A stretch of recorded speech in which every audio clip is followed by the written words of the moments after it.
To welcome to the civil point YouTube platform. तो दोस्तों, आज से अपना व्यापम सब इंजीनियर का एक बैच स्टार्ट हो रहा है, जिसके अंदर अपन कंप्लीट व्यापम सब इंजीनियर और साथ में डीएफसीसीआईएल, जो कि देखो डीएफसीसीआईएल का जो एग्जीक्यूटिव सिविल का पेपर है वो लगभग व्यापम सब इंजीनियर के आसपास ही है। तो जो उसके अंदर सब्जेक्ट, जैसे व्यापम के अंदर देखें अपन तो काफी सारे सब्जेक्ट है जो सिविल इंजीनियर के सारे आते हैं लगभग, है ना, कोई सब्जेक्ट छूटता नहीं। लेकिन जो डीएफसीसीआईएल का है उसके अंदर सेलेक्टिव 8 से 9 सब्जेक्ट पूछे जा रहे हैं, ठीक है। तो वो 8 से 9 सब्जेक्ट पहले अपन कवर करेंगे, जो कि लगभग अभी 4 महीने बाद अपन लोग का पेपर, तो 4 महीने के अंदर आपके 8 से 9 सब्जेक्ट हो जाएंगे। देन इसके बाद अपन जो रिमेनिंग सब्जेक्ट है व्यापम के उसको पढ़ेंगे। तो एक कंप्लीट सिलेबस कवर अप होगा डीएफसीसीआईएल के लिए भी। ओके, तो आज से ये बैच स्टार्ट हो रहा है, लाइव होगा। आप अगर लाइव जुड़ना चाहते हो कंप्लीट बैच के लिए तो नीचे व्हाट्सएप पे लिंक मिलेगा या व्हाट्सएप पर नंबर मिलेगा, वहां से कॉल करके जुड़ सकते हो। आज से अपन स्टार्ट करने वाले हैं बिल्डिंग मटेरियल, ठीक है दोस्त, बिल्डिंग मटेरियल।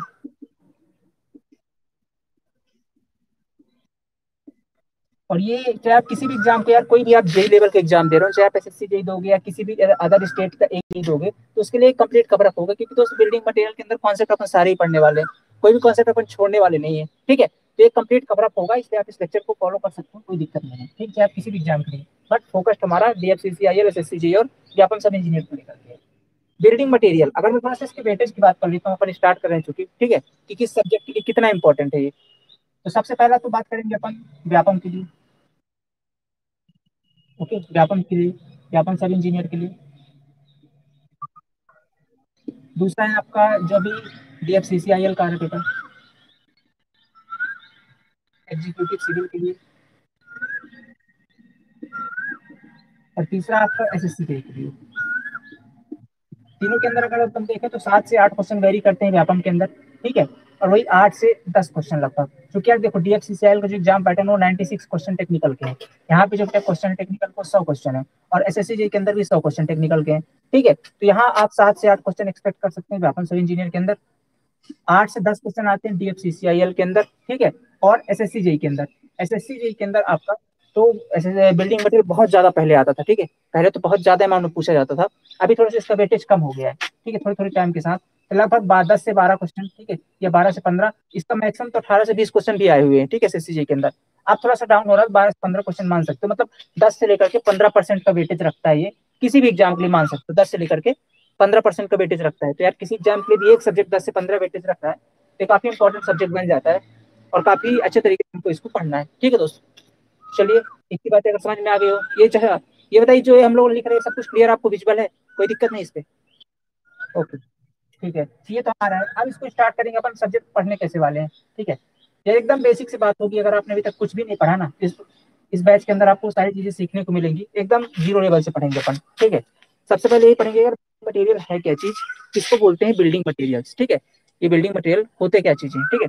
तो देखो, एनी इंजीनियरिंग स्ट्रक्चर, दुनिया का कोई भी अगर इंजीनियरिंग का स्ट्रक्चर बना हुआ है, लाइक अगर अपन सिविल इंजीनियरिंग स्ट्रक्चर की बात करें, ठीक है, या कि कोई भी इंजीनियरिंग स्ट्रक्चर की बात कर सकते हैं, अगर वो बना हुआ तो किसी न किसी मटेरियल का यूज करके ही बना गया होगा, ठीक है।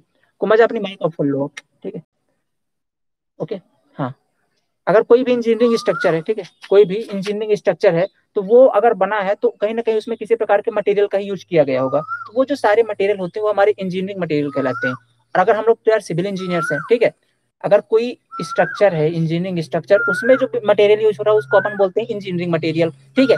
लेकिन अपन तो है सिविल इंजीनियर, तो हमको तो बनाने हैं बिल्डिंग्स वगैरह, तो अगर किसी बिल्डिंग में जो मटेरियल यूज होंगे उसको बोलेंगे अपन बिल्डिंग मटेरियल। तो डिफरेंट टाइप की जो बिल्डिंग्स बनती हैं, उन बिल्डिंग्स के अंदर अपन कौन कौन से मटेरियल यूज करते हैं, उन मटेरियल्स की क्या स्पेसिफिकेशंस हैं, उन मटेरियल्स की क्या क्वालिटी होनी चाहिए, उन मटेरियल्स का निर्माण कैसे किया जाता है, कंस्ट्रक्शन कैसे किया जाता है, ठीक है। तो और अच्छे क्वालिटी के मटेरियल की क्या खासियत है, हमको एज ए सिविल इंजीनियर किस प्रकार के मटेरियल का यूज बिल्डिंग को बनाने में करना चाहिए, उन सभी क्वालिटीज के बारे में अपन इस सब्जेक्ट के अंदर पढ़ने वाले हैं, बिल्डिंग मटेरियल के अंदर पढ़ने वाले हैं, ठीक है दोस्त। इतनी चीजें आई थिंक क्लियर हो गई होंगी। ओके, तो बिल्डिंग मटेरियल के अंदर क्या पढ़ने वाले मैंने बता दिया कि डिफरेंट टाइप ऑफ मटेरियल्स के बारे में। तो एक इंट्रोडक्शन, एक इंट्रो लेक्चर आप लिखेंगे कि एनी इंजीनियरिंग स्ट्रक्चर, ठीक है, स्टार्ट करने से पहले थोड़ा सा, any engineering structure, any engineering structure is made of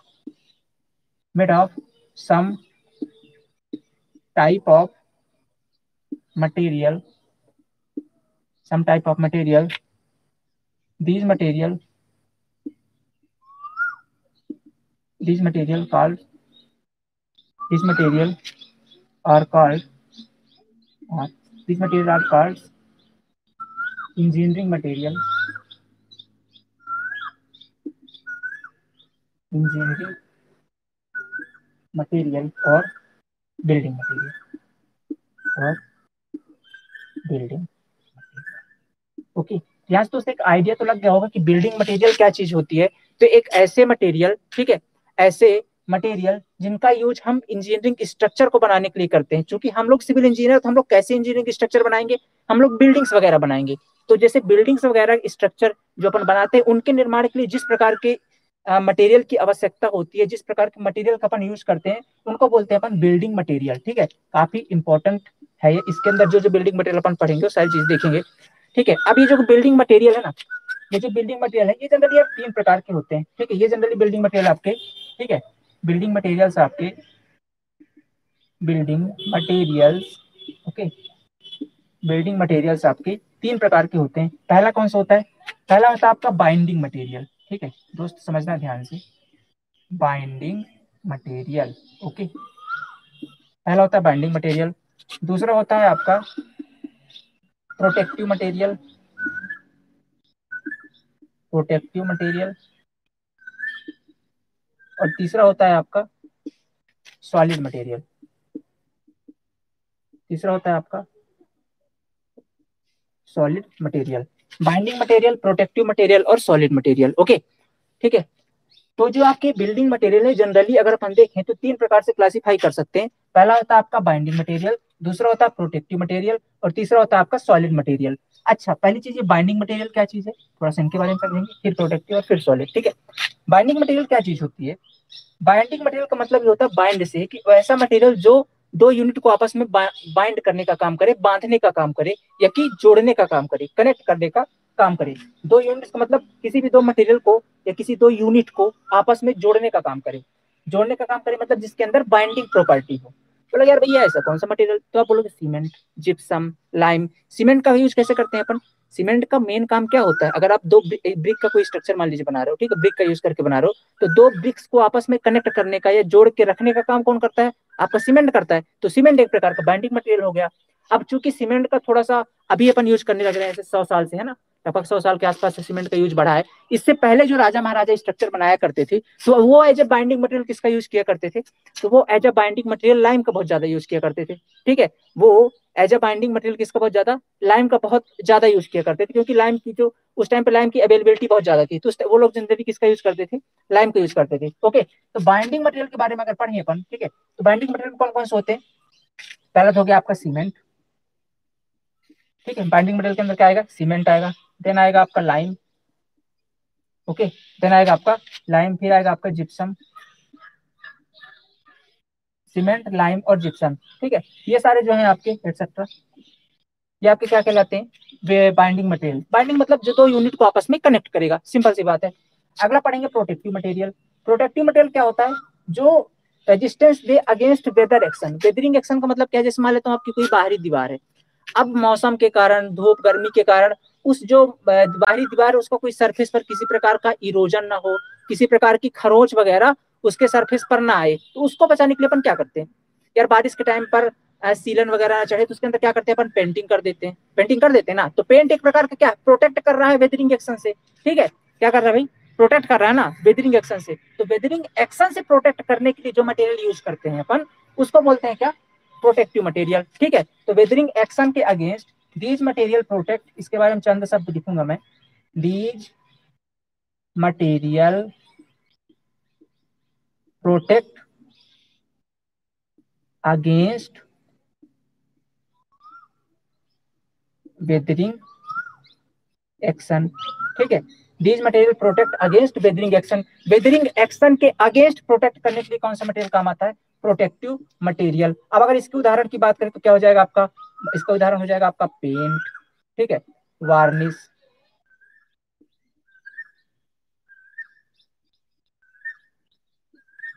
ठीक है, पेंट हो गए, वार्निश हो गए, ठीक है, और डिस्टम्पर। ओके, पेंट, वार्निश, डिस्टम्पर, ये जो मटेरियल होते हैं ये कहलाते हैं आपके प्रोटेक्टिव मटेरियल। मतलब ये आपके वेदरिंग एक्शन से, वेदर का एक्शन क्या कहलाता है? बोलो वेदरिंग एक्शन क्या है? वेदरिंग एक्शन मतलब यही धूप, गर्मी, हवा, छांव, ये सब आपके जो है एक्शन है ना, एटमॉस्फेयर का, बारिश वारिश, ये सब कुछ क्या है? वेदरिंग एक्शन है ना। तो इनसे जो प्रोटेक्ट करने के लिए कौन सा मटेरियल यूज करेंगे, वो प्रोटेक्टिव मटेरियल कहलाएगा पेंट, वार्निश और डिस्टेम्पर। क्लियर यहाँ तक कॉन्सेप्ट, कोई दिक्कत नहीं ना। आगे चलते हैं। अगला है आपका सॉलिड मटेरियल। अगला क्या है आपका, सॉलिड मटेरियल। देखो दोस्त, ये सॉलिड मटेरियल क्या होता है, पहला तो समझ में आ गया, बाइंडिंग, दो यूनिट को आपस में कनेक्ट कौन करेगा, तो बाइंडिंग मटेरियल, सीमेंट हो गया, जिप्सम हो गया, लाइम हो गया, ठीक है। अब आता है protective material. These material protect against weathering action. Weathering action के अगेंस्ट कौन सा प्रोटेक्ट करेगा, तो आपके पेंट, वार्निश, इस तरीके में आ गए इस पे, ठीक है, इनके बारे में पढ़ेंगे। तीसरा सॉलिड मटेरियल। अच्छा, ये जो सॉलिड मटेरियल होते हैं ना, ये लोड टेक इन करने के लिए होते हैं, लोड लेने के लिए होते हैं, जिनके अंदर, जिनके काम होता है, लोड कैरिंग कैपेसिटी होती है जिनके अंदर, जैसा आपका ब्रिक हो गया, स्टोन हो गए, ठीक है, और ग्रेवल्स हो गई, टिम्बर हो गए, ये सारे क्या कहलाते हैं आपके, ये सब आते हैं आपके सॉलिड मटेरियल के अंदर, जिनके अंदर डायरेक्टली अपन लोड को देते हैं या लोड ट्रांसफर करवाते हैं जिनसे, तो सब आते हैं किसके अंदर, सॉलिड मटेरियल के अंदर। तो इसके अंदर अपन क्या लिखेंगे जनरली, ये होते हैं आपके स्टोन हो गया, ठीक है, स्टोन के बाद आपके ब्रिक हो गए, ठीक है, ब्रिक हो गया, कंक्रीट हो गया, ठीक है।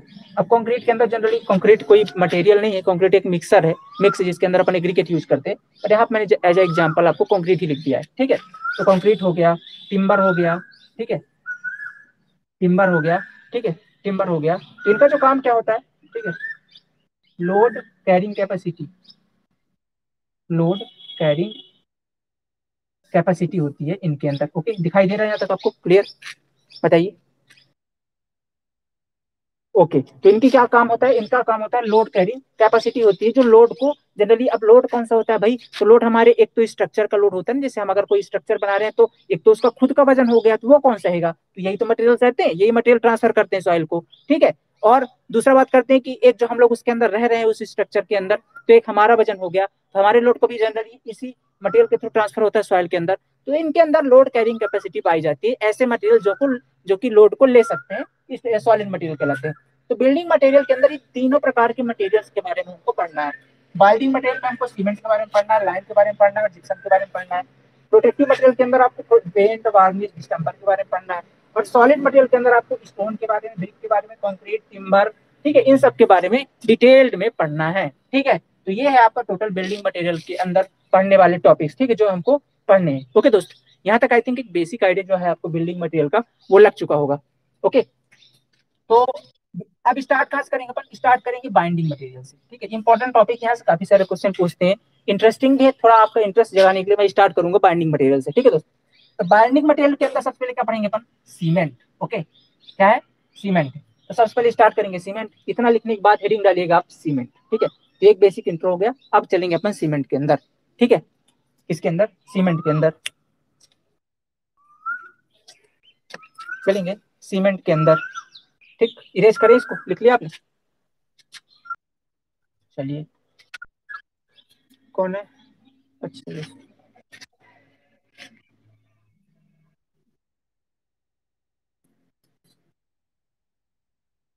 सीमेंट, ठीक है। क्या जानते हैं भाई आप सीमेंट के बारे में, अच्छा, सीमेंट से भली भांति परिचित तो सब है आज के डेट में, है ना, आसपास आप देखते रहते होंगे। हमको सीमेंट के अंदर पढ़ना क्या क्या, ठीक है, सीमेंट के अंदर हमको पढ़ना क्या क्या, पहले तो ये देख लेंगे, ठीक है। सीमेंट के अंदर हमको पढ़ना क्या क्या चीज है। सीमेंट चैप्टर एक बहुत बड़ा चैप्टर है, इससे काफी सारे क्वेश्चन पूछे जाते हैं, खासकर सीमेंट के टेस्ट से लेकर के, सीमेंट का किस प्रकार के टेस्ट होते हैं, कौन कौन से टेस्ट होते हैं, वहां से काफी सारे क्वेश्चन पूछते हैं, तो वही चीज हमको डिटेल में पढ़ना है। देखते हैं सीमेंट के अंदर हमको क्या क्या पढ़ना है, ठीक है। तो हेडिंग डालेंगे यहाँ पे सीमेंटिंग मटेरियल, सीमेंटिंग मटेरियल, और इसके अंदर अपन क्या क्या पढ़ने वाले हैं। पहला तो होगा आपका व्हाट इज सीमेंट, पहला तो ये जानेंगे ना सीमेंट है क्या चीज, पहला तो सीमेंट के बारे में जानेंगे, क्या जिसके बारे में पढ़ रहे हैं वो चीज है क्या, ये तो बता दो। इसके बाद उसके अंदर कौन कौन से इंग्रेडिएंट्स पाए जाते हैं, इट्स इंग्रेडिएंट्स, इट्स इंग्रेडिएंट्स, ठीक है, दूसरा चीज आएगा इट्स इंग्रेडिएंट्स। थर्ड नंबर पर क्या आएगा आपका, function of ingredients of cement, ये जो जिस इंग्रेडिएंट्स की आप बात कर रहे हो ये दूसरे वाले पॉइंट पर, उनके कार्य क्या क्या है, तो function of ingredients of cement, okay, ingredients of cement. Fourth topic है आपका, फोर्थ टॉपिक है आपका manufacturing of cement,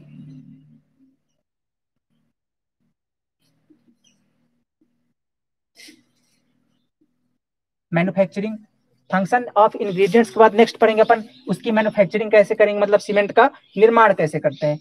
fifth topic है आपका डिफरेंट टाइप ऑफ सीमेंट, विभिन्न प्रकार के कौन कौन से सीमेंट होते हैं, मतलब सीमेंट के कौन कौन से टाइप है, different type of cement, cement के डिफरेंट टाइप कौन कौन से, 6 नंबर पर अपन पढ़ेंगे इसके, ठीक है। टेस्टिंग ऑफ सीमेंट, ये काफी इंपॉर्टेंट टॉपिक है आपका, टेस्टिंग, ठीक है दोस्तों। बिल्डिंग मटेरियल के अंदर चाहे जितने भी मटेरियल होंगे, ठीक है, उन मटेरियल से ज्यादा उनके टेस्ट इंपॉर्टेंट है, तो टेस्ट को आपको बहुत अच्छे से पढ़ना है और बहुत अच्छे तरीके से पढ़ाऊंगा भी मैं। तो टेस्टिंग ऑफ सीमेंट, ठीक है, टेस्टिंग ऑफ सीमेंट, ओके। तो इतनी चीजें हमको सीमेंट के अंदर टॉपिक के अंदर कवर करनी है, ओके, इतनी चीजें अपने को कवर करनी है। अब स्टार्ट करेंगे पहले क्वेश्चन से अपने, व्हाट इज सीमेंट, पहला क्वेश्चन आपका, सीमेंट क्या है, ठीक है, सीमेंट क्या है। तो दोस्तों सीमेंट एक प्रकार का बाइंडिंग मटेरियल है, अगर मैं अपने शब्दों में थोड़ा सा समझाने का प्रयास करूं तो cement is a binding material, cement एक प्रकार का बाइंडिंग मटेरियल है जिसका काम क्या होता है, दो यूनिट को आपस में कनेक्ट करना। अब ये दो यूनिट्स कौन सी होती हैं, सीधी सी बात है यार, ये दो यूनिट्स आपके सॉलिड मटेरियल होंगे। अपन ने तीसरा वाला मटेरियल पढ़ा ना, सॉलिड मटेरियल, तो जो ये दो यूनिट्स की बात की रही है क्या होगी आपकी, ये दोनों आपके सॉलिड मटेरियल होंगे जिसको आपस में कनेक्ट करना है। कनेक्ट क्यों करना है, क्योंकि ये दोनों यूनिट फिर एक यूनिट की तरह व्यवहार करने लगे।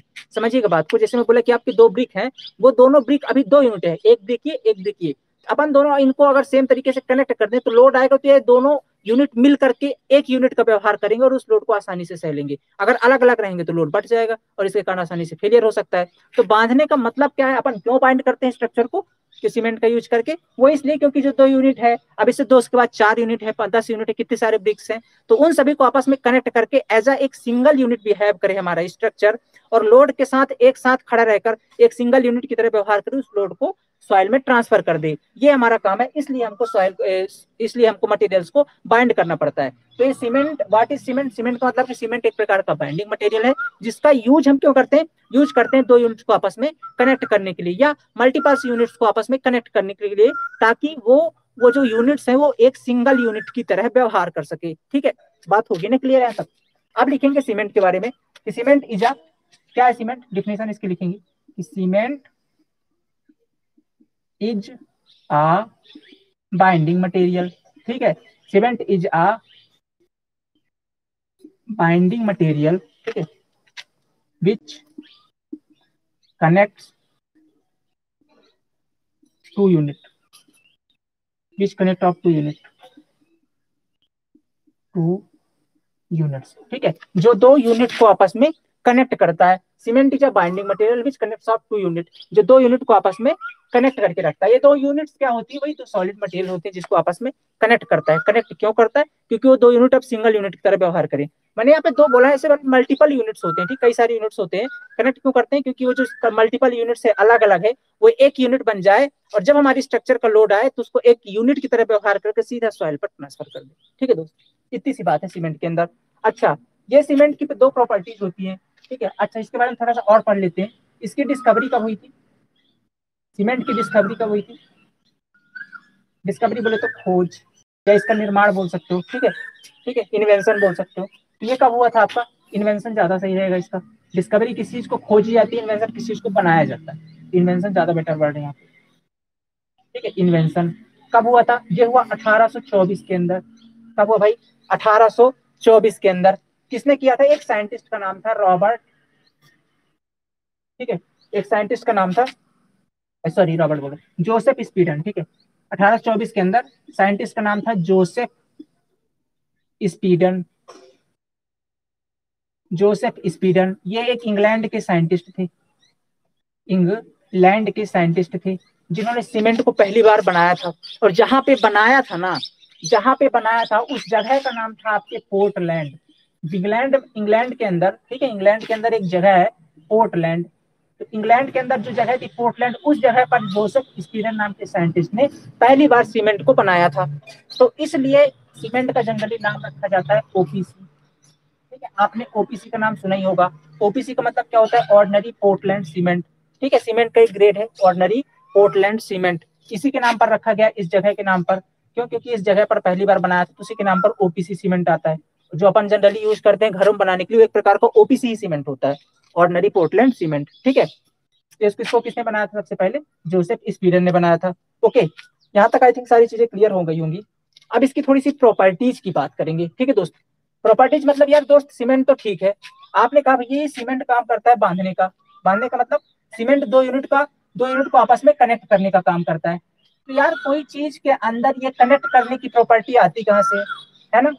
सीमेंट के अंदर ये क्वालिटी भाई साहब कहाँ से आई, क्या इसको जन्मजात रॉबर्ट ये जोसेफ स्टीफन साहब ने दिया, क्या इसके डीएनए में चीज थी, है मतलब जन्म से मिला था, तो नहीं दोस्त। इसके अंदर दो ऐसी प्रॉपर्टीज होती है, ठीक है, सीमेंट के अंदर ऐसी दो प्रॉपर्टीज होती है जहां से जिनके कारण इसमें कनेक्ट करने की बाइंड करने की प्रॉपर्टी आ जाती है। तो ये कौन सा होता है, इसके अंदर दो एक्चुअली में गुण होता है, कौन सा, पहला होता है एडहेशन का, ठीक है,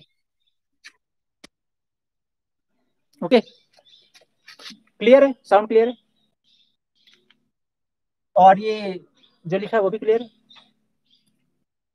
ओके। तो पहली जो प्रॉपर्टी होती है एडहेशन की, एडहेसिव प्रॉपर्टी, ठीक है, एडहेसिव फोर्स हो गया है, एडहेशन बोल सकते हैं इसको, ठीक है, या एडहेसिव बोल देते हैं, चलिए एडहेसिव प्रॉपर्टी, एडहेसिव प्रॉपर्टी। और दूसरी होती है आपकी cohesive property, cohesive property. Adhesive property और कोहेजिव प्रॉपर्टी, आपने दो नॉर्मल फोर्स का नाम सुन रखा है, देखो जितने भी दुनिया में बाइंडिंग मटेरियल होंगे ना, बाइंडिंग का मतलब क्या होता है, बाइंडिंग का मतलब होता है किसी चीज को आपस में जोड़ देना, दो यूनिट है, दो यूनिट को आपस में कनेक्ट कर देना। तो वो कब कनेक्ट करेगा, जब वो खुद से अंदर से पहली चीज कनेक्ट होगा ना, वही तो कनेक्ट करेगा भाई साहब। मतलब पहली चीज तो उसके अंदर खुद आपस के उसके जो पार्टिकल वो अच्छी तरह जुड़े हों, ठीक है, तभी तो पहली चीज तो आपस में खुद जुड़े हों बहुत अच्छी तरीके से। तो जो खुद के पार्टिकल अच्छी तरह से कब जुड़े रहेंगे, जब उनके अंदर कोहेजिव फोर्स होगा। कोहेजिव एक ऐसा नेचर का है, कोहेजन एक ऐसा फोर्स होता है जो सेम टाइप ऑफ पार्टिकल के बीच लगता है। जैसे मैं बोलूँ कि सीमेंट और ये सीमेंट के पार्टिकल है, ठीक है, ये बहुत सारे सीमेंट के पार्टिकल हैं, ओके, ये सीमेंट के पार्टिकल हैं। तो सीमेंट के पार्टिकल के बीच मान लेते तो ये सब सारे सीमेंट के पार्टिकल हैं, तो इनके बीच आपस में एक फोर्स लग रहा है, उसको बोलेंगे कोहेजिव फोर्स, ठीक है। तो पहली चीज तो इसके आपस में एक फोर्स लगता है जो उसके आसपास, मतलब जो सीमेंट के पार्टिकल को आपस में पकड़े रहता है, मैंने सीमेंट के पार्टिकल को आपस में किस बल के कारण, तो कोहेजिव प्रॉपर्टी के कारण। देन इसके बाद जब ये गुण आ गया तो फिर इसके बाद आती है इसके अंदर एडेसिव प्रॉपर्टी। एडेशन होता है डिफरेंट टाइप ऑफ पार्टिकल के बीच फोर्स। तो सीमेंट के अंदर दोनों प्रॉपर्टी, एक तो उसके पार्टिकल आपस में जुड़े रहते हैं कोहेजिव फोर्स के कारण, देन इसके बाद ये सीमेंट सीमेंट जो है एडेसिव फोर्स के कारण अन्य जो मटेरियल अपन यूज कर रहे हैं, जैसे दो यूनिट यूज कर रहे हैं, मान लीजिए दो ब्रिक यूज कर रहे हैं, तो उन दो ब्रिक को आपस में पकड़ लेता है, दो ब्रिक को आपस में पकड़ लेता है, किस फोर्स के कारण, एडेसिव कारण। एडेशन एक ऐसा फोर्स है जो दो डिफरेंट टाइप ऑफ पार्टिकल के बीच लगता है। तो ये जैसे मान लीजिए एक सीमेंट का पार्टिकल है, ये सीमेंट के ढेर सारे पार्टिकल, इधर से मान लीजिए ब्रिक आ गया, ठीक है, और इधर साइड से भी एक ब्रिक रख दिया आपने, तो जो इसके पार्टिकल है वो ब्रिक के जो पार्टिकल में सतह में रहेंगे, एक तो उनको पकड़ रखा है और दूसरा इधर साइड वाले पार्टिकल इसको पकड़ के रखे हुए हैं। तो बीच में सीमेंट के पार्टिकल के बीच कोहेसिव फोर्स ऑलरेडी है सीमेंट के बीच में। तो इस तरीके से दोनों मिलकर के एडिशन और कोहेशन मिलकर के इसको एक यूनिट का नाम दे देगा और ये बाइंड करने का काम करेगा। समझ गए ना। पहली चीज क्या है कि भाई साहब जो सीमेंट का पार्टिकल है वो ब्रिक के पार्टिकल के साथ पकड़ के रखा है, किस बल के कारण, एडेसिव के कारण। और जो बीच में सीमेंट और सीमेंट के बीच लग रहा हो क्या है, कोहेजन है। तो मतलब किसी चीज में बाइंडिंग प्रॉपर्टी आने के लिए दोनों चीजें होनी जरूरी है, एक से काम नहीं चलेगा भाई साहब, ठीक है। तो सीमेंट के अंदर ये कहां से आता है, ये आता है दोनों प्रॉपर्टीज के कारण, ओके। ये दो प्रॉपर्टी होती है मोस्टली इसके अंदर, कौन कौन सी, एडेसिव और कोहेजिव। कोहेजिव फोर्स क्या होता है, सेम टाइप ऑफ पार्टिकल के बीच force, same type of particles के बीच अट्रैक्शन अट्रैक्शन फोर्स, ठीक है, सेम टाइप ऑफ पार्टिकल के बीच अट्रैक्शन फोर्स। एडेसिव फोर्स क्या होता है आपका, एडेसिव फोर्स क्या होता है, डिफरेंट टाइप ऑफ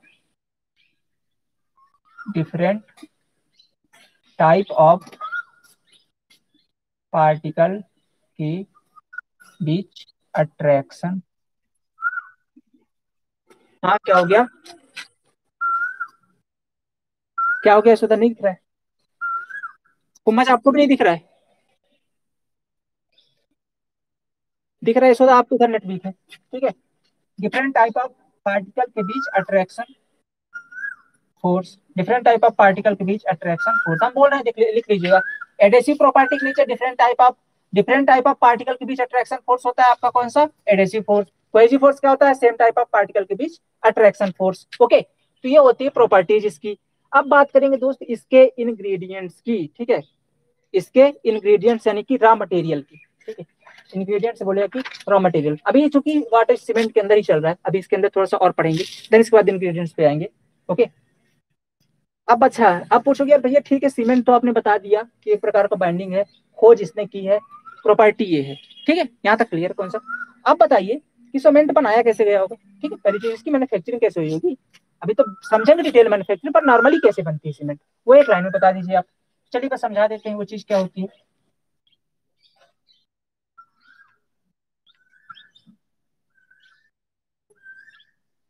ठीक है, तो देखो तो सीमेंट का जो मैन्युफैक्चरिंग है ये कैसे होती है, तो सीमेंट पाया कहाँ से जाता है, cement is obtained, cement is obtained by pulverization, ठीक है, by pulverization, pulverization of clinker, cement is obtained by pulverization of clinker formed by formed by calcination of raw material,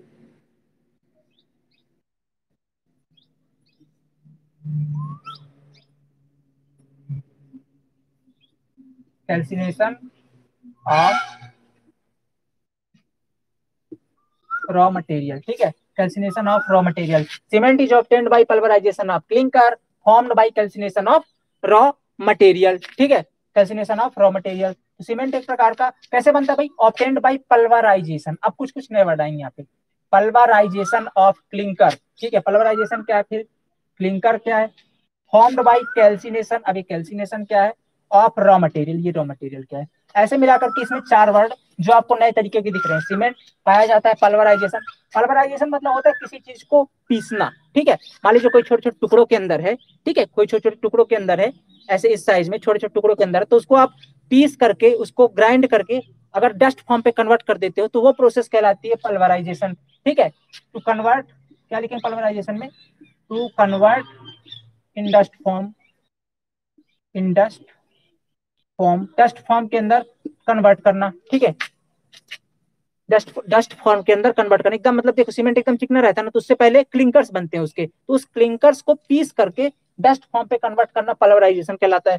clinkers क्या होते हैं, क्लिंकर क्या होते हैं, क्लिंकर ऐसा समझ ले सकते हो कि आप जो रॉ मटेरियल अपन मिलाते हैं उसके अंदर जिसका भी बना होता है, उसके कुछ छोटे छोटे टुकड़े होते हैं, उसके कुछ छोटे छोटे टुकड़े होते हैं, तो small size of raw material बोल सकते हो, small size of raw material बोल सकते हो, मतलब एक छोटे छोटे टुकड़े बोल सकते हो इसको, ठीक है।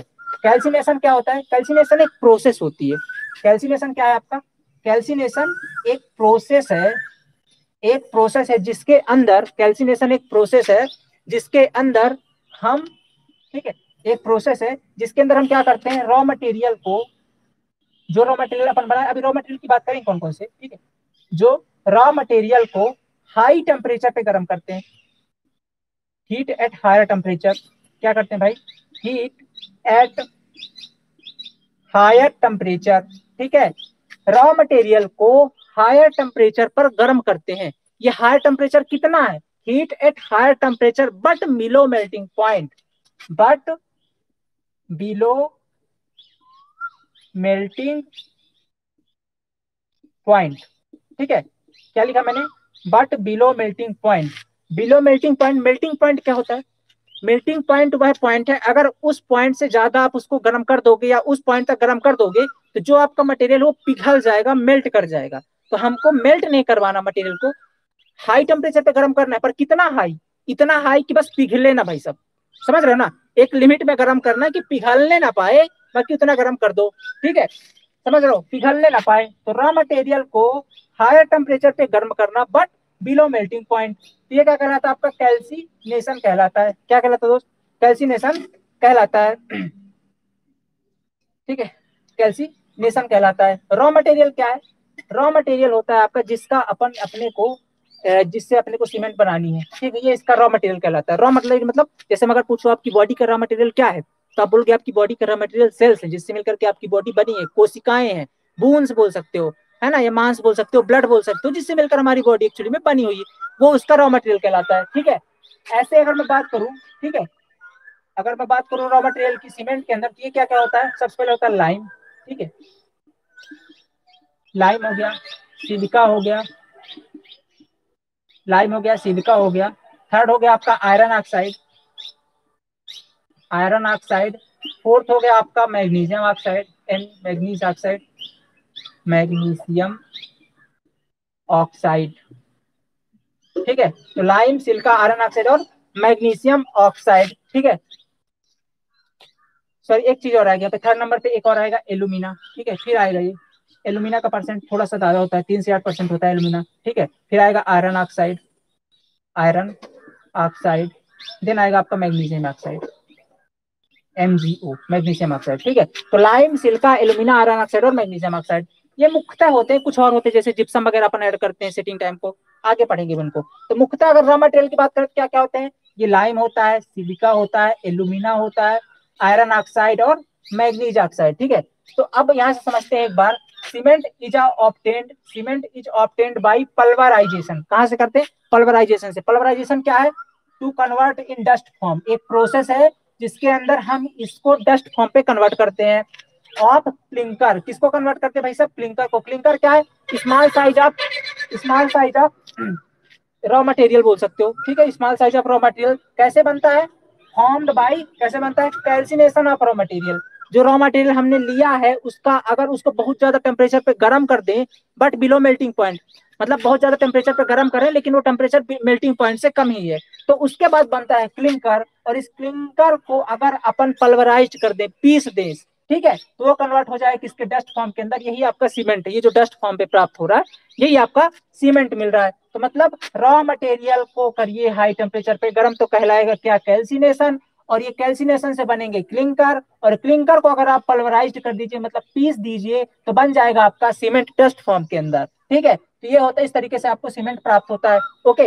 अच्छा, ये रॉ मटेरियल होते कौन कौन से हैं, तो ये होता है आपका लाइम, फिर होता है सिलिका, ठीक है, ओके।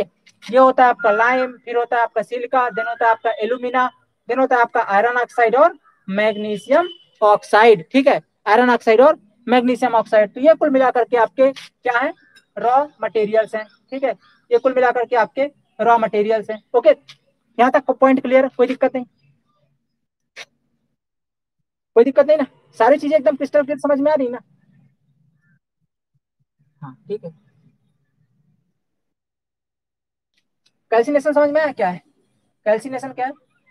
कैल्सिनेशन एक प्रोसेस होती है जिसके अंदर अपन क्या करते हैं, रॉ मटेरियल को हीट गर्म करते हैं, heat at higher temperature but below melting point, ठीक है। मेल्टिंग पॉइंट से कम टेम्परेचर पर बट हायर हायर टेम्परेचर पर गर्म करते हैं, वो क्या कहलाता है, अपना कैल्सिनेशन कहलाता है, ठीक है। ये चीजें आप अच्छे तरीके से समझ करके लिख लीजिएगा, ठीक है। लिखिएगा, साथ साथ लिखते जाइए तो समझ में आएगा, ठीक है, साथ साथ लिखते जाइए तो समझ में आएगा। आगे बढ़िया तरीके से, कोई दिक्कत किसी में। ओके चलिए, तो ये तो हो गया आपका सीमेंट का टॉपिक। आगे चलते हैं थोड़ा सा और इसके अंदर, ठीक है।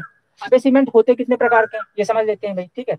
सीमेंट तो ठीक है भैया, आपने बता दिया सीमेंट क्या है, कैसे बनता है, क्या इसका रॉ मटेरियल है। अब ये होता कितने प्रकार का, ठीक है, तो कितने प्रकार का है ये सीमेंट, इरेज करें सारी चीजें, लिख लिया तो चलिए, बढ़िया भाई, चलिए इरेज करते हैं इसको। तो ये सीमेंट जनरली आपके दो प्रकार के होते हैं, ठीक है। जनरली अपन सीमेंट को देखें तो दो प्रकार का होता है, वैसे तो जो है बहुत सारे टाइप के होते हैं, बट जनरली अगर अपन देखें प्रॉपर्टी के आधार पर दो प्रकार के होते हैं। कौन कौन से, एक तो होगा हाइड्रोलिक सीमेंट और एक होगा नॉन हाइड्रोलिक सीमेंट, ठीक है। क्या है, एक तो होगा आपका हाइड्रोलिक सीमेंट, ठीक है। एक है आपका, सॉरी सीमेंट के बारे में लिख रहे हैं, सीमेंट के बारे में दो प्रकार के होते हैं, ठीक है। पहला होगा आपका हाइड्रोलिक सीमेंट, हाइड्रोलिक सीमेंट, और सेकंड होता है आपका non hydraulic cement, non hydraulic cement, ठीक है।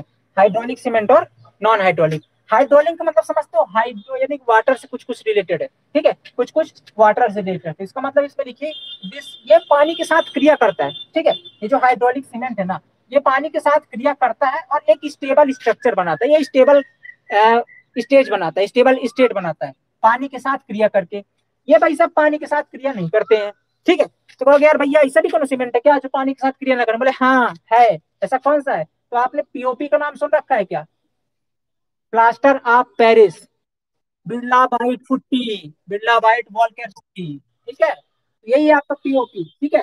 तो ये इसके अंदर अपन पानी ऐड नहीं करते, जनरली ये व्हाइट वॉशिंग वगैरह के लिए यूज की जाती है पीओपी। या घरों में सुंदर छतें दिखाई देती ना आपकी, है ना, जो एक्स्ट्रा रूप बनाई जाती है सजावटी कार्य के लिए, तो उनके लिए ये पीओपी वगैरह यूज की जाती है, ठीक है। वाटर का यूज यहाँ नहीं किया जाता है। पानी के साथ क्रिया करके कौन सा स्टेबल बनाता है अपना? हाइड्रोलिक। तो जितने सीमेंट हम लोग अपने स्ट्रक्चर के निर्माण के लिए लेते हैं ना, यूज करते हैं ना, है ना, जो आप सीमेंट जो भी आप जानते हो वो सारे होते हैं हाइड्रोलिक सीमेंट, ठीक है। क्या करते हैं? ये रिएक्ट करते हैं वाटर के साथ, दिस रिएक्ट्स विथ वाटर, ठीक है। This reacts with water and forms a stable structure, एक स्टेबल स्ट्रक्चर बनाते हैं,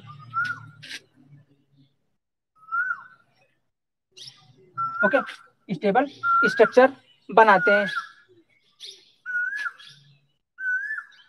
इट, दो लाइन और लिखेंगे, sets it sets in presence of water, ये वाटर की उपस्थिति में ही सेट होते हैं। अगर पानी की कमी हो जाएगी तो आपने देखा ना, आपने क्यूरिंग का नाम सुना होगा ना। क्यूरिंग का नाम क्या होता है?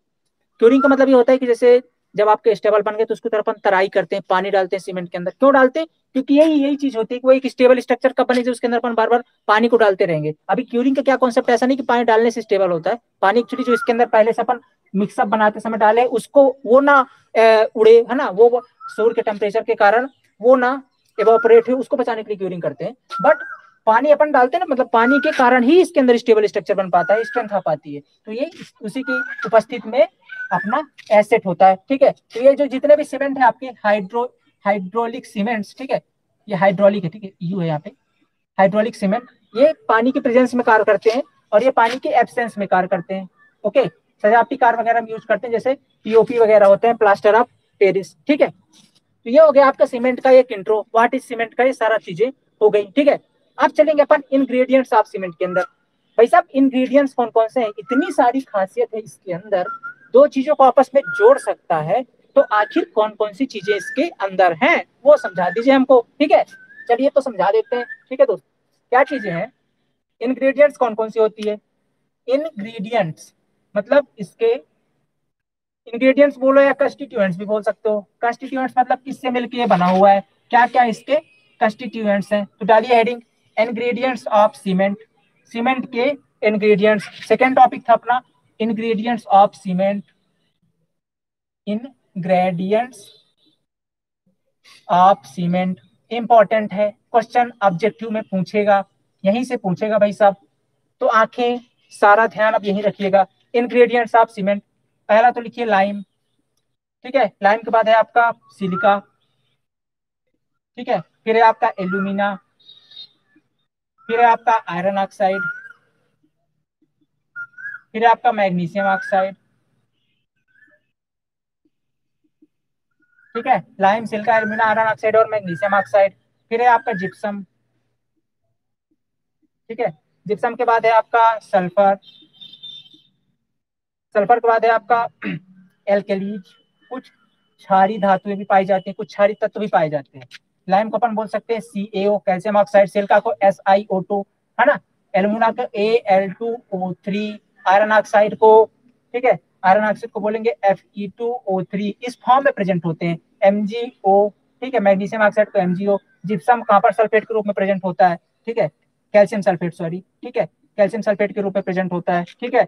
सल्फर तो सल्फर के रूप में प्रेजेंट होता है। एल्कलीज कुछ K2O, पोटेशियम ऑक्साइड या कि Na2O, ठीक है, नाइट्रो सोडियम ऑक्साइड, इनके रूप में प्रेजेंट होता है, ओके। तो अगर लाइम की बात करें, अब इनका परसेंटेज इंपॉर्टेंट है दोस्त, ये पूछता है पेपर के अंदर, कौन कितने परसेंटेज के अंदर पाया जाता है, ठीक है, कौन कितने परसेंटेज के अंदर। तो बात करते हैं अगर लाइम की, तो याद रखिए कि परसेंटेज बहुत ज्यादा इंपॉर्टेंट है, 62 से 67%, ठीक है। सिल्का होता है 17 से 25%। एक साथ में याद रखेंगे तुरंत याद हो जाएगा, 62 67 17 से 25, 3 से 8, 3 से 4, ठीक है। मैग्नीशियम ऑक्साइड 1 से 3%, जिप्सम होता है 3 से 4%, सल्फर होता है 1 से, ठीक है, सल्फर होता है 1 से 3%, ठीक है, और होता है आपका एल्कलीज होते हैं आपके 0.2 से लेकर के 1%। एक तरीके से याद करेंगे एकदम, lime, silica, alumina, iron oxide, magnesium oxide, gypsum, sulphur, alkalis, ठीक है। एक तरीके से 1 2 3 बार पढ़िए याद हो जाएगा। Lime, silica, alumina, iron oxide, magnesium oxide, gypsum, sulphur, alkalis, ठीक, याद हो जाएगा। कितने परसेंटेज है? 62 से 67%, 17 से 25, 3 से 8, 3 से 4, 1 से 3, 3 से 4, 1 से 3, और ये हो गए, ठीक है। तो ये सारे इंग्रेडिएंट्स है और इतने परसेंटेज के अंदर पाए जाते हैं। ओके दोस्त, इंपॉर्टेंट है ये, बहुत ज्यादा इंपॉर्टेंट है, इसको लिखिए, बहुत तरीके से इसको याद करिएगा आप लोग। ओके, ठीक है, समझ में आया? दिख रहा है सब कुछ क्लियर? कोई दिक्कत? हाँ, क्या बोल रहे हो आप? एल्कली, एल्कली होता है 0.2 से लेकर के 1% तक, 0.2 से लेकर के 1%। कुंभज आपको दिख रहा है? क्लियर, क्लियर दिख रहा है? किसको नहीं दिख रहा क्लियर? ओके ओके, राहुल आपको दिख रहा है?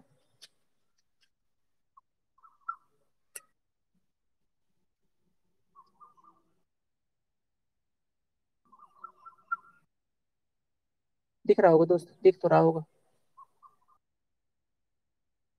चलिए, आशा करता हूँ इतनी चीज तो समझ में आ गई आपके, ठीक है। इरेज करें, आगे बढ़े। अब देखिए दोस्त, अपने को पता चल गया ना कि इतने इतने परसेंटेज में है। अब इनका काम क्या क्या है, ठीक है। फंक्शंस ऑफ इंग्रेडिएंट्स, तीसरा टॉपिक था ना अपना, फंक्शंस क्या क्या है इसके। तो देखेंगे कि लाइम का क्या फंक्शन है, लाइम क्या कार्य करेगा, सिलिका क्या कार्य करेगा, एल्यूमिना क्या करता है, आयरन ऑक्साइड, इनके फंक्शंस क्या क्या है। तो अगला इंपॉर्टेंट टॉपिक है अपना कौन सा? फंक्शंस ऑफ इंग्रेडिएंट्स, ठीक है। तो चले फंक्शंस ऑफ इंग्रेडिएंट्स पे।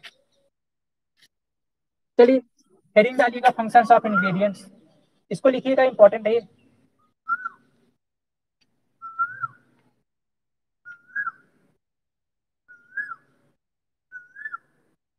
फंक्शंस ऑफ इंग्रेडिएंट्स, ठीक है।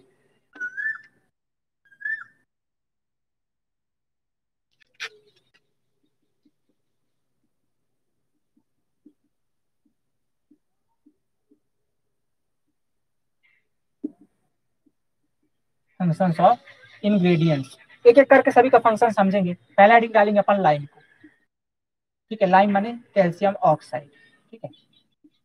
Okay, calcium oxide. पहले तो ये समझ लेते हैं साला ये लाइम आता कहाँ से भाई, सब लाइम मिलता कहाँ है। तो क्या करते हैं अपन, अपने को जमीन से क्या मिलता है, लाइम स्टोन। चूना पत्थर की काफी सारे खदानें होती है जहाँ से हमको लाइम स्टोन मिलता है, ठीक है। काफी माइंस होती है लाइम की, वहां से हमको लाइम स्टोन मिलता है। फिर अपन इसको करते हैं कैल्सिनेशन, क्या करते हैं, कैल्सिनेशन। कैल्सिनेशन क्या होता है? वही है, हायर टेम्परेचर पे गर्म करना है आपको, हायर टेम्परेचर पर गर्म करना है। ये डेल का साइन हीट का होता है, हायर टेम्परेचर पे गर्म करना है, बट बिलो मेल्टिंग पॉइंट। भाई साहब इतना गर्म मत कर दीजिए कि ये लाइम स्टोन पिघल जाए, इतना नहीं करना है, थोड़ा कम रहने देना है, बिलो रखना है मेल्टिंग पॉइंट से, बट बिलो मेल्टिंग पॉइंट, ठीक है, बट बिलो मेल्टिंग पॉइंट। तो क्या करना है इसका, लाइम स्टोन का कैल्सिनेशन करना है, तो उससे मिलेगा अपने को लाइम। ये लाइम का इंपॉर्टेंस क्या है सीमेंट के अंदर? तो पहली चीज तो स्ट्रेंथ के लिए रिस्पॉन्सिबल है, बहुत इंपॉर्टेंट टॉपिक है, स्ट्रेंथ के लिए रिस्पॉन्सिबल है, रिस्पॉन्सिबल फॉर स्ट्रेंथ, ठीक है। ऐसे लिखेंगे इसको, responsible for strength, okay, responsible for strength, responsible for strength. दूसरी चीज it prones to volume change, it prones to volume change, इसका मतलब ये है कि इसकी उपस्थिति के कारण वॉल्यूम में चेंज आ जाता है टाइम के साथ। अगर ये उपस्थित है तो या तो वॉल्यूम को बढ़ा सकता है, अगर ये ज्यादा है तो वॉल्यूम को बढ़ा देगा। अगर ये मतलब जितना 62 से 67 है ना, अगर इसका रेशियो इससे थोड़ा सा कम आगे पीछे ज्यादा हो गया तो, अगर कम है तो श्रिंक कर देगा, ज्यादा है तो वॉल्यूम को बढ़ा देगा। तो दूसरा चीज क्या होता है, it prones to volume change, यानी कि वॉल्यूम चेंज के लिए भी उत्तरदायी है ये, ठीक है। तीसरी चीज क्या है, मान लीजिए इसकी डिफिशियंसी हो गई, ठीक है, तो क्या होगा भाई साहब, अगर इसकी कमी हो गई तो क्या होगा, if lime is if lime is in deficiency, if lime is in deficiency then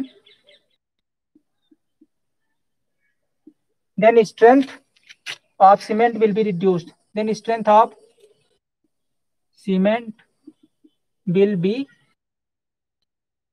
reduced। ठीक है, अगर आपकी जो इसकी मात्रा है लाइम की उसको कम कर दोगे तो स्ट्रेंथ रिड्यूस हो जाएगी। ठीक है, स्ट्रेंथ रिड्यूस हो जाएगी। दूसरा टॉपिक, अगर अधिक कर दोगे तो क्या होगा, if lime is in access, if lime is in excess then if lime is in excess then leads to volume change। ठीक है, वॉल्यूम को leads to volume change।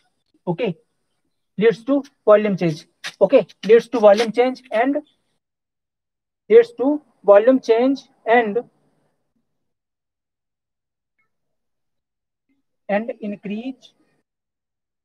increase the setting time, increase the sitting time. तो अगर ये access ज्यादा है, मतलब ज्यादा मात्रा में उपस्थित है, तो क्या होगा, पहली चीज तो वॉल्यूम को चेंज कर देगा, दूसरी चीज क्या करेगा, इंक्रीज द सेटिंग टाइम। अब ये सेटिंग टाइम क्या होती है, तो देखो दोस्त, सेटिंग टाइम कुछ नहीं, जो सीमेंट होने का, सीमेंट को सेट होने का टाइम है। मतलब जैसे आपने सीमेंट लिया, ठीक है, उसके अंदर पानी मिलाया तो कितने टाइम में सेट हो जाता है, उसको बोलते हैं उसका सेटिंग टाइम। तो अगर इसको आप लाइम ज्यादा मिला दोगे तो बहुत धीरे सेट होगा, थोड़ा टाइम लेगा। जैसे अभी नॉर्मल जो अपन ओपीसी लाते हैं ना, जो घरों में यूज करते हैं, उसका टाइम रहता है कुछ 30 मिनट के बाद, पानी मिलाने के 30 मिनट यानी आधे घंटे के बाद वो सेट होना शुरू हो जाता है। इनिशियल सेटिंग टाइम उसका 30 मिनट है और 10 घंटे में पूरी तरह से सेट हो जाता है। ठीक है, तो अगर आप ये मिला दोगे ना, क्या बोलते हैं, लाइम थोड़ा ज्यादा मिला दोगे तो इनिशियल सेटिंग टाइम उसका बढ़ जाएगा, थोड़ा देर से सेट होना स्टार्ट होगा, 30 मिनट नहीं रहेगा, थोड़ा देर से स्टार्ट होना शुरू होगा। तो मतलब इंक्रीज हो जाएगा इसका क्या, setting time, initial setting time जो है इसका इंक्रीज हो जाएगा और वॉल्यूम चेंज हो जाएगा, वॉल्यूम में वृद्धि आएगी। अच्छा, ये जो वॉल्यूम चेंज होता है ना, इसको मेजर करते हैं अपन टेस्ट के द्वारा, जिसे बोलते हैं साउंडनेस। तो वॉल्यूम में चेंज होना सीमेंट में क्या कहलाता है, वॉल्यूम में चेंज होना कहलाता है अनसाउंडनेस। ठीक है, अनसाउंड। अगर मान लीजिए सीमेंट में ये इनकी उपस्थिति ज्यादा हो गई तो सीमेंट में मान लीजिए वॉल्यूम चेंज हो गया। वॉल्यूम चेंज मतलब अभी पानी मिला तो वॉल्यूम इतना था, आफ्टर सम टाइम जो रिएक्शंस होंगी इसके अंदर, अभी रिएक्शंस के बारे में पढ़ेंगे, तो जो रिएक्शंस होगी उसके कारण वॉल्यूम मान लीजिए चेंज हो गया, तो इसका मतलब क्या बोलते हैं उसको, सीमेंट अनसाउंड हो गया, या सीमेंट के अंदर अनसाउंडनेस आ गई। क्या आ गई, अनसाउंडनेस आ गई। तो ये सीमेंट में वॉल्यूम चेंज नहीं होना चाहिए, उस गुण को बोलते हैं अपन साउंडनेस। क्या बोलते हैं, साउंडनेस। ठीक है, तो रेजिस्टेंस अगेंस्ट वॉल्यूम चेंज, इस प्रॉपर्टी को बोलते हैं साउंडनेस। आगे पढ़ेंगे अपन। ठीक है, अभी बता दिए यहाँ पे आया वर्ड वॉल्यूम चेंज, इसलिए वॉल्यूम चेंज को क्या बोलते हैं सीमेंट के अंदर, अनसाउंडनेस बोलते हैं। ठीक है, तो ये बात यहाँ तक हो गई। इतनी प्रॉपर्टी आपको याद रखनी है लाइम के बारे में। ठीक है, परसेंटेज तो पता ही है आपको, 62 से 67% तक ये पाया जाता है। अगली प्रॉपर्टी पे चलेंगे, अगला इंग्रेडिएंट्स क्या है आपका, सिलिका। ठीक है, अगला इंग्रेडिएंट्स क्या है आपका, सिलिका। अगले पे चलेंगे, यहाँ तक क्लियर है, लिख लिया इसको आपने, तो आपने लिखा।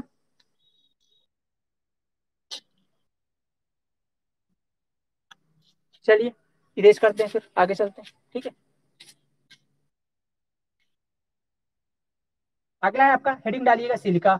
तो लाइम की प्रॉपर्टी समझ में आ गई ना, लाइम क्या करता है, पहला तो वॉल्यूम चेंज के लिए, दूसरा स्ट्रेंथ के लिए। भाई सब अगर ज्यादा मिला दोगे तो वॉल्यूम बढ़ा देगा, कम मिलाओगे तो स्लिम कर देगा, मतलब इसको फिक्स प्रोपोर्शन में रखना है। और दूसरी चीज, स्ट्रेंथ के लिए रिस्पॉन्सिबल है, स्ट्रेंथ के लिए भी रिस्पॉन्सिबल, मजबूती देता है। दूसरा हेडिंग डालिएगा क्या, सिलिका। ठीक है, सिलिका रेशियो कितना है इसका, किस फॉर्म पे रहता है, SiO2 के फॉर्म पे। रेशियो कितना है इसका, 17 से 25%, 17 से 25% तक पाया जाता है। ठीक है, 17 से 25। इसका काम क्या है, पहली चीज तो इट विल आल्सो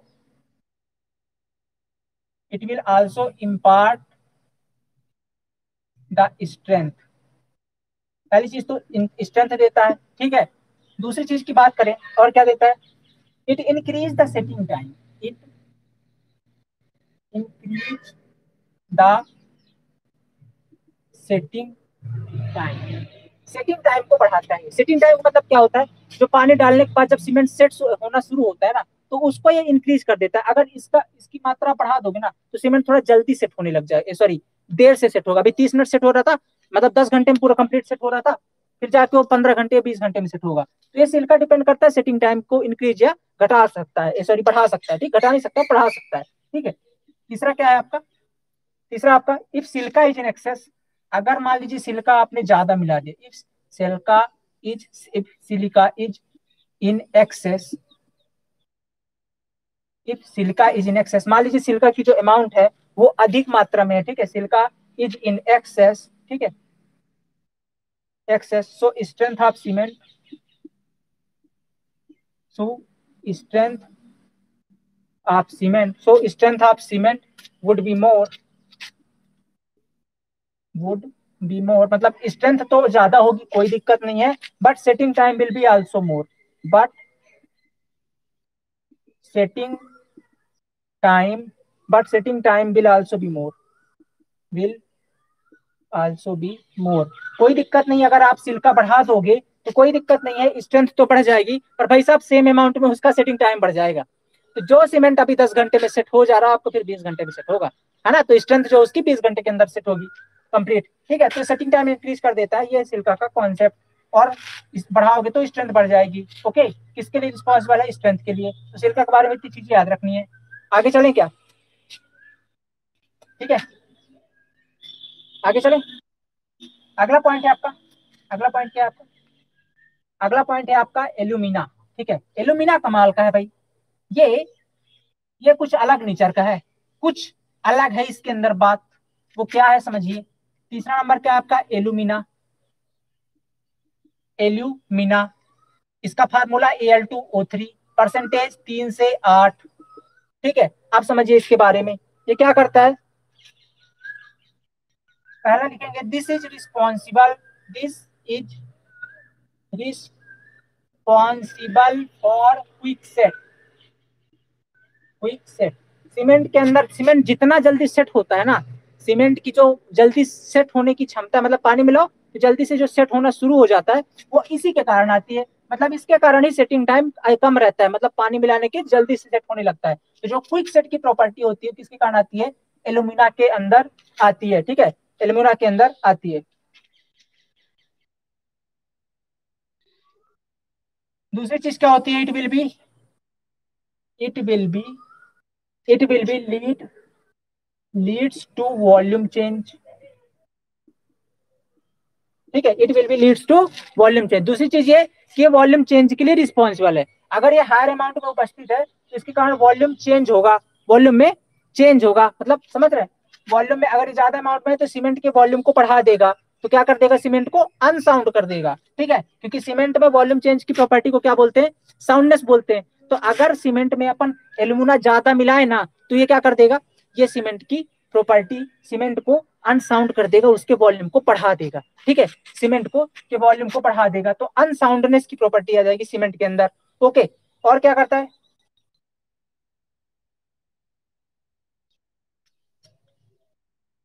तीसरी प्रॉपर्टी इसकी सबसे अच्छी है कि इट, ठीक है, it is responsible, it is responsible for it is responsible for making it is responsible for making the ingredients, it is responsible for making the ingredients to fuse, मतलब जो और इंग्रेडिएंट्स इसके साथ डाले जाते हैं जैसे सिलिका, एल्यूमिना, जब उनका अपन कैल्सिनेशन करते हैं एट हायर टेम्परेचर, तो उस दौरान ये उनको जलाने में सहायता करता है, ये उनको फ्यूज करने में हेल्प करता है, रिस्पॉन्सिबल होता है फ्यूज करने के लिए, किनका, जो और मटेरियल साथ में जो और इंग्रेडिएंट्स डाले जा रहे हैं, ठीक है, तो ये होते हैं आपके एल्यूमिना की प्रॉपर्टीज, ठीक है।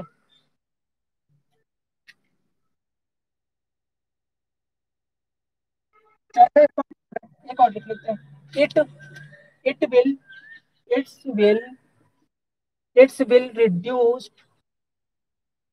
It's will reduced clinkering it's will reduced clinkering temperature, okay, it's will reduced clinkering temperature, ये क्लिंकरिंग टेम्परेचर को कम करता है। अब ये क्लिंकरिंग टेम्परेचर क्या चीज है, तो देखो दोस्त, जैसे मैंने बोला ना कि आपने रॉ मटेरियल लिया, ठीक है, यहीं पे समझते हैं, चलिए, क्या लिया, रॉ मटेरियल लिया, ठीक है, अब इस रॉ मटेरियल को हायर टेम्परेचर पे गर्म किया, मतलब उसका कैल्सिनेशन किया। अब मैं कैल्सिनेशन वर्ड बोल सकता हूँ ना, क्योंकि अब आपको समझ में आ चुका है कैल्सिनेशन का मतलब क्या है।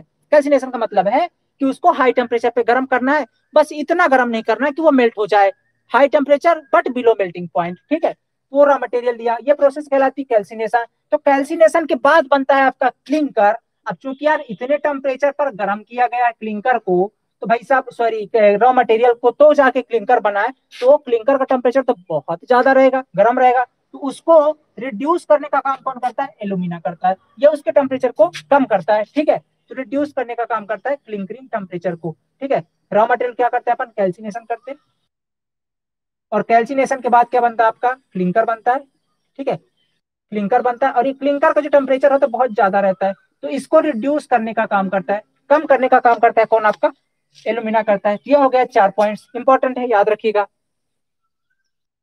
अब अगर एक चीज और लिख लेते हैं, अगर मान लीजिए इसको आपने ज्यादा मिला दिया, देन क्या होगा आपका? If if it is in excess, if is in excess, मान लीजिए अधिक अमाउंट में है, if is in excess, then cement will be set quickly set quickly and leads to volume change and leads to volume change. ये पांचवा point लिखिएगा। If is in access, अगर मान लीजिए आपने इसे अधिक मिला दिया, 8 से 10, 10 से 15% मिला दिया, तो is in excess then cement will be set quickly, cement आपका बहुत जल्दी सेट हो जाएगा, और and leads to volume change, ठीक है। और क्या होगा? वॉल्यूम चेंज बहुत ज्यादा हो जाएगा, और सीमेंट आपका अनसाउंड हो जाएगा अगर इसकी मात्रा आप बढ़ा दोगे तो। लेकिन जो आपके क्विक सेट सीमेंट होते हैं ना, जो 5 मिनट में सेट हो जाए, 5 मिनट में जो सेटिंग टाइम स्टार्ट हो जाती है, उनके अंदर थोड़ा सी इसकी मात्रा बढ़ाई जाती है, ठीक है। ओके, आगे चलते हैं। इतनी बातें क्लियर हो गई? 3 पॉइंट्स क्लियर? क्लियर हो गया भाई? दिख रहा है सारी चीजें क्लियर है? कहीं पे कोई डाउट? कोई डाउट नहीं? चलिए आगे चलते हैं। अगला पॉइंट है आपका कैल्शियम सल्फेट, ठीक है। कैल्शियम सल्फेट है आपका अगला।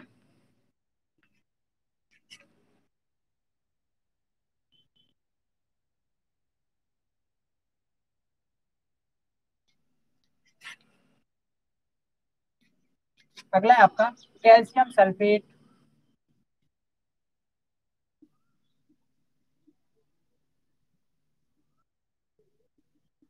कैल्शियम सल्फेट क्या होता है? कैल्शियम सल्फेट सल्फेट क्या करता है? पहली चीज तो लिखिए कि it is present present in form form of gypsum. पहली चीज तो जिप्सम के फॉर्म पे प्रेजेंट रहता है, ठीक है। जिप्सम के फॉर्म पे प्रेजेंट रहता है। क्या होता है जिप्सम? CaSO4 × 2H2O, ठीक है। दो मॉलिक्यूल्स वाटर के, ठीक है। इस फॉर्म पे प्रेजेंट रहता है आपका ये कौन? कैल्शियम सल्फेट, ठीक है। इस फॉर्म पे प्रेजेंट रहता है। दूसरी चीज करता क्या है? It generally increase the setting time, ठीक है। It generally increase the setting time. ये सेटिंग टाइम को बढ़ाने का काम करते हैं। ये क्या करते हैं? सेटिंग टाइम को बढ़ा दे। जैसे मान लीजिए अभी सीमेंट आपका 30 मिनट में सेट हो रहा है ना, अगर आप इसको मिला दोगे थोड़ा सा टाइम बढ़ जाएगा। मतलब ये जनरली अभी क्या, जो अगर इसको अपन नहीं मिलाएंगे ना, तो सीमेंट बहुत जल्दी सेट हो जाएगा। अब बहुत जल्दी सेट होने का घाटा क्या है? घाटा ये मेरे दोस्त, जैसे आप मान लो सीमेंट बना रहे हो, लेबर्स बना रहे हैं, ठीक है, फील्ड में। अभी उनके बनाते बनाते ही सेट होने लग जाए, बैठ के वो बनाए, बैठ के इधर थोड़ा गुटका उटका खाने लग गए बैठ के, है ना। एक बार बनाए, बैठ के साइड में तंबाकू गुटका खाने लगे, इतना तो साला सीमेंट सेट हो गया 5 मिनट में, है कि नहीं? तो सालों काम कैसे होएगा फिर? तो काम नहीं हो पाएगा। इसलिए अपन क्या करते हैं, सीमेंट का जो सेटिंग टाइम है वो अपने को थोड़ा सा बढ़ा के रखना पड़ता है। तो किसको मिला दो? तो मिला देते हैं अपन किसको? कैल्शियम सल्फेट को। लेकिन कुछ सीमेंट होते हैं जहां पे हमको तुरंत काम करना पड़ता है, जैसे जो वाटर रिटेनिंग स्ट्रक्चर्स बनते हैं। जैसे मान लीजिए पानी के अंदर कोई आपको स्ट्रक्चर बनाना है, जैसे ब्रिज वगैरह बनाते, ब्रिज के पाए बनाने पानी के अंदर, तो उस केस में क्या हमको तुरंत सीमेंट चाहिए ना, हम लोग वेट थोड़ी कर सकते 30 मिनट का, कि अभी 30 मिनट होएगा फिर सीमेंट जमना स्टार्ट होगा। मतलब ऐसा सीमेंट चाहिए जो 30 मिनट के अंदर पूरी स्ट्रेंथ ले ले, 5 मिनट के अंदर बनाओ तुरंत और जमना शुरू, ऐसा सीमेंट चाहिए। तो उस सीमेंट के अंदर इसको अपन नहीं मिलाते, क्योंकि इसको मिलाएंगे तो बढ़ा देगा। अगर इसको मान लीजिए मिला दिया ना उसके अंदर, मान लीजिए आपने कहाँ पर सल्फेट ज्यादा मिला दिया, कैल्शियम सल्फेट, और उसको लेकर के चले गए पानी वाले स्ट्रक्चर में, तो आप तो वेट ही करते रह जाओगे कब अपन इसको डालें, क्योंकि वहां तो एक एक दिन में पूरी पिलर्स बन जाते हैं। हाँ, सेट हुआ, दूसरा डाले, सेट हुआ, तो वैसे इसको डाल देंगे तो आके रह जाएंगे, साला अब कब होगा, कब सेट होगा, फिर अपन अगली लेयर डाले, है ना। तो इसलिए हम लोग उन सीमेंट में जिनमें हमको तुरंत सेट होने की प्रॉपर्टी चाहिए, जिनको अपन बोलते हैं क्विक सेटिंग सीमेंट, उनके अंदर ये वाले अपन कैल्शियम सल्फेट को नहीं मिलाते हैं, ठीक है। कैल्शियम कितना पाया जाता है? 3 से 4% होता है, 3 से 4%। तो इसको अपन नहीं मिलाते हैं। किसके अंदर मिलाया जाए, जैसे ओपीसी ऑर्डिनरी पोर्टलैंड सीमेंट के अंदर ऐसे ऊपर थोड़ा सा डाल देते हैं, क्यों? क्योंकि इसकी जो सेटिंग टाइम उसको बढ़ा दे, मतलब बहुत जल्दी सेट भी ना हो। हाँ, फील्ड में बैठे उधर तंबाकू माकू खा रहे, बीड़ी उड़ी पी रहे, इतने में तो साला ये सेट हो गया, काम हो गया खत्म आपका। इसलिए थोड़ा सा मिला देते हैं कि भाई साहब तुरंत सेट ना हो। ये काम है कैल्शियम सल्फेट का। ओके, दूसरा काम क्या है, बस इसका जनरली यही काम है, ठीक है, इसका बस यही काम है इंपॉर्टेंट। अगला देखिएगा टॉपिक, अगला है आपका iron oxide. Iron oxide, iron oxide पाया जाता है Fe2O3 के फॉर्म पे, परसेंटेज होता है 3 से 4%, ठीक है। और इसके बारे में चंद शब्द सुनिए, ये क्या क्या काम करता है। इसका काम है मुख्यतः impart strength, impart strength colour, impart strength colour, ठीक है, and hardness of cement, and hardness of cement. Okay, and hardness क्या क्या देता है, इम्पार्ट स्ट्रेंथ देता है, कलर देता है और हार्डनेस देता है। ये इंपॉर्टेंट चीज है कलर। कलर देने का मुख्य काम कौन करता है, तो क्वेश्चन ये पूछता है कि ऐसा कौन सा इंग्रेडिएंट है जिसके कारण सीमेंट में कलर की प्रॉपर्टी आती है, तो वो आपका आयरन ऑक्साइड है। याद रखिएगा कि आयरन ऑक्साइड के कारण ही कलर, देखो आयरन ऑक्साइड जहां भी होगा ना वो रिस्पॉन्सिबल होगा जनरली कलर के लिए। चाहे बात कर लीजिए आप ब्रिक के अंदर, चाहे बात कर लीजिए आप क्ले के अंदर, ब्रिक के अंदर जो रेड कलर की होती है वो किसके कारण, आयरन ऑक्साइड। सीमेंट के कारण, सीमेंट में क्या होता है, सीमेंट में जो है भूरा रंग आता है किसके कारण आता है, ब्लैकिश कलर जो आता है ये आयरन ऑक्साइड के कारण।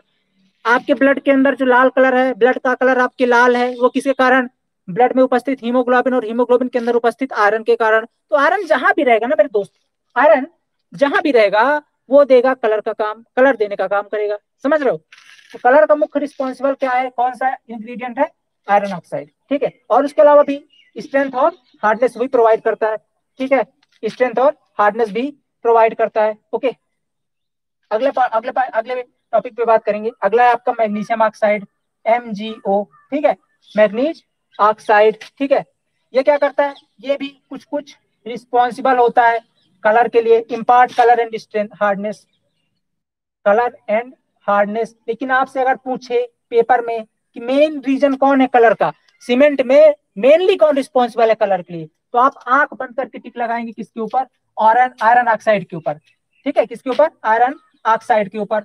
मैग्नीशियम, मैग्नीशियम भी प्रोवाइड करता है इम्पार्ट कलर एंड स्ट्रेंथ, ये भी देता है बट उतना नहीं जितना मेन कलर किस कारण, आयरन ऑक्साइड कारण। तो आप किसको टिक लगाओगे, आयरन ऑक्साइड को, ठीक है। और क्या है, और किसके लिए रिस्पॉन्सिबल है, it is responsible, it is